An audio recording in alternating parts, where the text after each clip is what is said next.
And it's going to be some tough choices, let me tell you that now.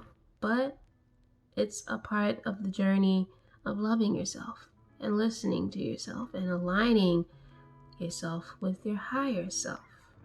I feel like that could have been a wrap. Hello everyone, it's Sageism, but you can call me Sage, and today, as you can see, we are going to be talking about self-love. Now, I know that all of us are on our own self-love journeys. It's definitely something that we've all become more aware of and incorporating in our daily routines, but there are some things that I've learned, just taking it a step deeper in the self-love process. Now, this is probably an obvious statement, but for me, when I started my self-love journey, I thought it was just about taking care of yourself and not being mean to yourself in your head and, putting on makeup and getting your nails done, all that other stuff. But as I've learned over the months or even years of trying to do this for myself, it's way, way, way more than that. And it can go a lot deeper. The self-love spectrum has no end. So with that said, here are a few things that I have learned while learning to love myself.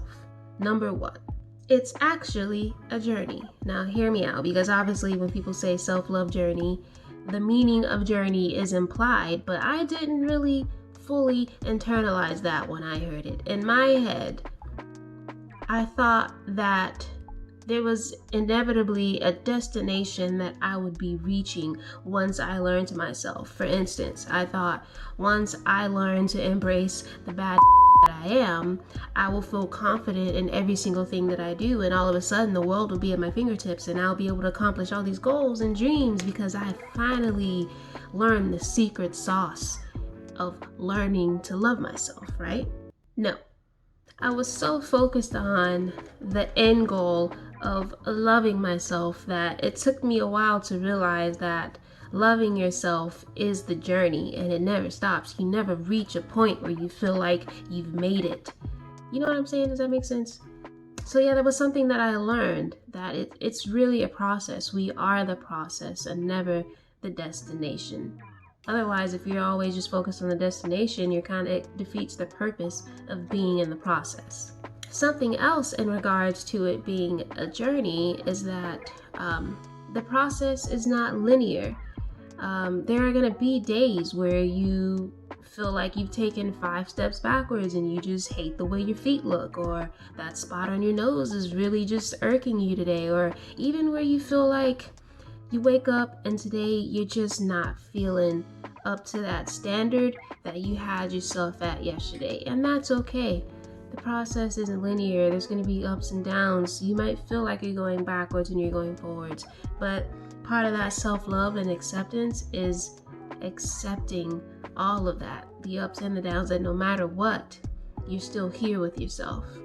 So, yeah, that was something that I really had to internalize and digest, on the fact that self-love is a journey. Number 2, the truth is that this journey of loving yourself is hard work, and I don't always feel like doing it. If you're like me, in the sense that I can be really critical and hard on myself, sometimes I get frustrated because I feel like I should be further along than what I am. Or let's say I do have a bad day, I have to remind myself not to be hard on myself just because it feels like I've taken a step back. And no one really likes to think about it, because when we think about progress, we think of hitting goals and then not having to worry about that thing anymore. But this is truly a journey of maintenance. I've noticed that if I go like a week without talking to my body or telling myself how in love with myself that I am, I can feel the effects of not doing that. It's like I don't feel as good. I start to feel a little when I don't do these acts for myself. And yes, that probably seems obvious, but it's so easy to think that, oh, I've accomplished this, okay, it's time to move on to the next thing. But in reality, you carrying those things with you. So it gets frustrating sometimes, but You just gotta fall in love with the process, like point number 1. Number 3, the good self-love, the nitty-gritty, deeper self-love, is not gonna make sense to other people and even yourself. And what I mean by that is typically when you learn to align yourself more with love, you gradually start thinking from your heart space and less from your brain or your ego. And a lot of times what you feel intuitively and what you feel in your heart will not make any sense to your brain. And you're going to realize that some choices that you feel the need to make is going to seem absolutely crazy. But in order to start building that trust and love with yourself, you're just going to have to go along with it. And it sucks because you can't logically explain what's going on around you. You can't explain it to others. It's going to feel like you're walking in the dark. But the more you have that faith in your intuition, in yourself, and in your heart, it just becomes a lot clearer. Not in your headspace, but the feeling becomes a lot clearer. And it's going to be some tough choices, let me tell you that now. But it's a part of the journey of loving yourself and listening to yourself and aligning yourself with your higher self. I feel like that could have been a wrap. So those 3 things are the more notable things that I have noticed in this process of learning to love myself. And this video probably could have been an hour long of me talking about, other things that I've learned and noticed.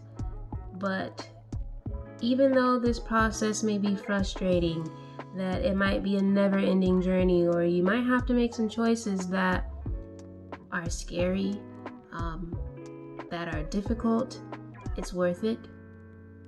The feeling that you get when you realize how much you are growing and evolving is unmatched. There's nothing like truly walking in alignment with what brings you pleasure.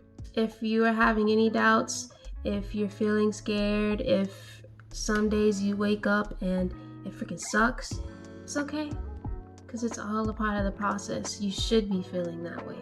If you didn't feel that way, how can you truly have the opportunity to realize how strong you are and how amazing you are and why you should love yourself? Because despite all those negative emotions that you were feeling, you still overcame.